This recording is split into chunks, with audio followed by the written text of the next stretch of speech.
Assalamualaikum warahmatullahi wabarakatuh. Halo teman-teman, perkenalkan saya Jazila Rizky Putri Mawarni dengan NIM akhir 072. Video ini saya buat untuk memenuhi tugas mata kuliah Sistem Pengendalian Manajemen yang diampu oleh Ibu Reskino SEMSI AKCA. Terima kasih sebelumnya kepada beliau karenanya video ini dapat saya buat dan dinikmati teman-teman semuanya.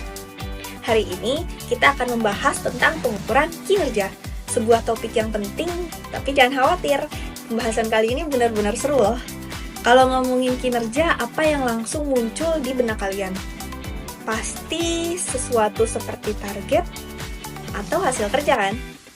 Nah, pengukuran kinerja itu semacam alat untuk memastikan kita tetap di jalur menuju tujuan. Ibaratnya seperti kalau kita naik gunung, kita harus tahu sudah sejauh apa perjalanan kita dan apakah kita masih di jalur yang benar. Singkatnya, pengukuran kinerja itu adalah cara untuk memastikan kita tidak tersesat di tengah perjalanan, baik dalam bisnis maupun dalam kehidupan sehari-hari. Menurut para ahli, pengukuran kinerja adalah mekanisme untuk mengevaluasi apakah strategi yang kita buat berhasil diterapkan. Ini bukan sekedar menilai hasil akhir, tapi juga proses menuju ke sana. Misalnya, apakah strategi itu efisien? Apakah hasilnya sesuai ekspektasi? Bayangkan seperti kita main TikTok. Kalau engagement rate kita rendah, berarti ada yang salah. Bisa jadi kontennya tuh nggak relevan atau audiensnya nggak sesuai. Nah, pengukuran kinerja itu ngebantu kita cari tahu masalahnya. Singkatnya, pengukuran kinerja itu penting banget buat tahu apakah usaha kita sudah sejalan dengan tujuan atau malah perlu koreksi.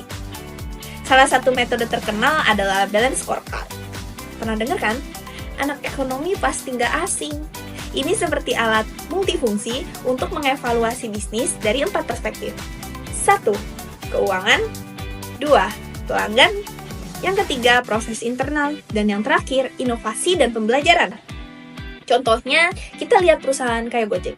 Mereka nggak cuma fokus ke profit, mereka juga fokus ke pengalaman pengguna. Makanya mereka terus bikin fitur kayak GoPay, GoSend untuk bikin hidup kita lebih mudah. Singkatnya, balance scorecard itu kayak daftar periksa, biar nggak ada aspek nih yang bikin kita terlewat. Tapi hati-hati, kalau cuma ngukur satu aspek, misalnya keuangan saja, hasilnya bisa fatal. Pernah dengar kasus Enron? Perusahaan ini terlalu fokus terlihat untung sampai-sampai manipulasi data. Akibatnya, mereka bangkrut. Dan jadi skandal bisnis terbesar sepanjang sejarah. Jadi pengukuran kinerja yang efektif itu harus menyeluruh, jangan berat sebelah. Nah, teman-teman, sekarang kita masuk ke pembahasan selanjutnya mengenai Interactive Control System. Apa sih itu? Bayangin gini deh, kalau di perusahaan biasanya kan atasan cuma ngasih perintah, bawahannya jalanin, selesai. Tapi sistem ini beda, semua orang diajak diskusi dari level bawah sampai yang paling atas. Seru kan?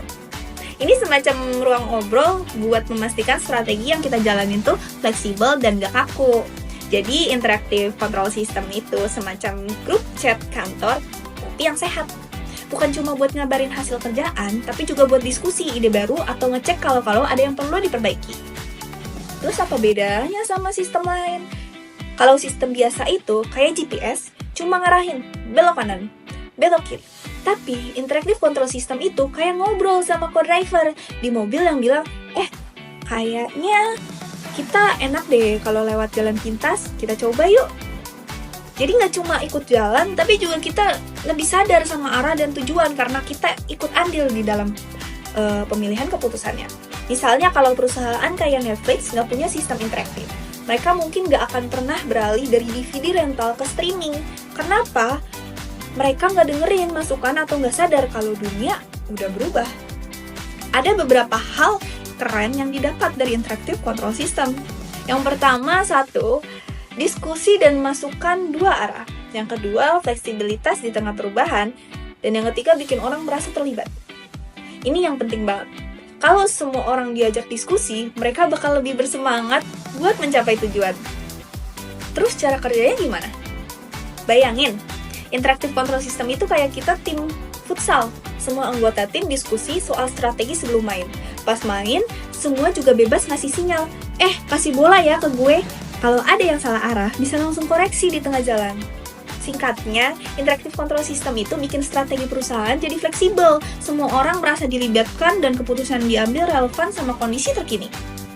Kalau pakai sistem ini, perusahaan nggak cuma jalan, tapi bisa lari bareng-bareng. Ibarat makan bareng, bukan cuma bos yang makan duluan, tapi semua dapat bagian. Nah, kalau kita mulai mengukur kinerja, langkahnya sederhana. Yang pertama, tetapkan tujuan. Misalnya, ningkatin kepuasan pelanggan. Oke, kita akan ningkatin kepuasan pelanggan. Terus apa nih indikator yang mau diukur? Jumlah keluhannya. Yang ketiga, evaluasi secara berkala. Jangan dibiarin tanpa dicek. Jangan khawatir, ini nggak serumit yang dibayangin kok. Mungkin kita bisa bahas satu-satu. Yang pertama tadi adalah tetapkan tujuan yang jelas.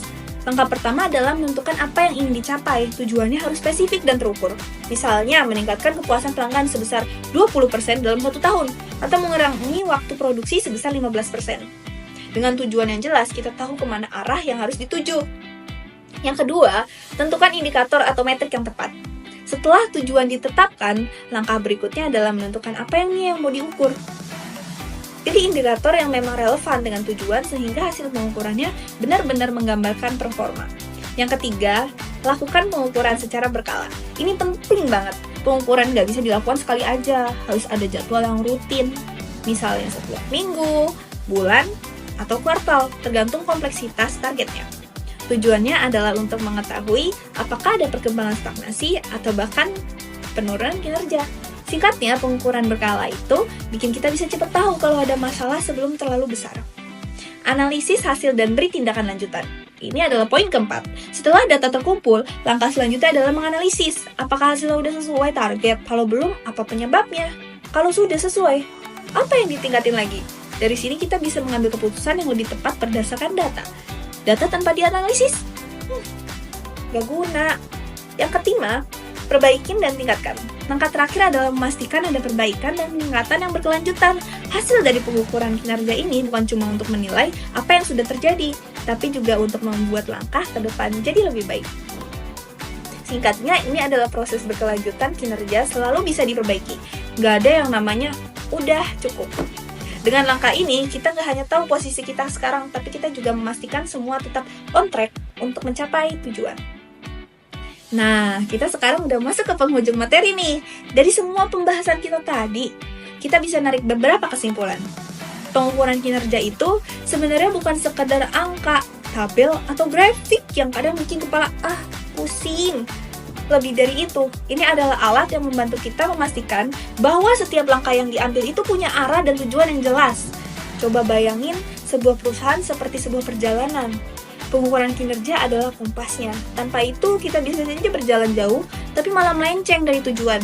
Atau mungkin kita merasa sudah cukup, padahal sebenarnya kita sedang berjalan di tempat. Singkatnya, pengukuran kinerja itu bukan cuma soal mencari kesalahan, tapi soal menemukan peluang untuk menjadi lebih baik. Ini tentang bagaimana kita sebagai individu atau organisasi bisa terus bergerak maju dengan langkah yang lebih terarah dan terpercaya diri. Terakhir, ingat, pengukuran kinerja ini bukan tujuan akhir. Ini adalah alat yang kita gunakan untuk terus tumbuh, berkembang, dan menciptakan dampak yang lebih baik. Jadi, yuk kita jadikan pengukuran kinerja ini bagian dari perjalanan kita menuju sukses. Selesai sudah pembahasan mengenai pengukuran kinerja ini.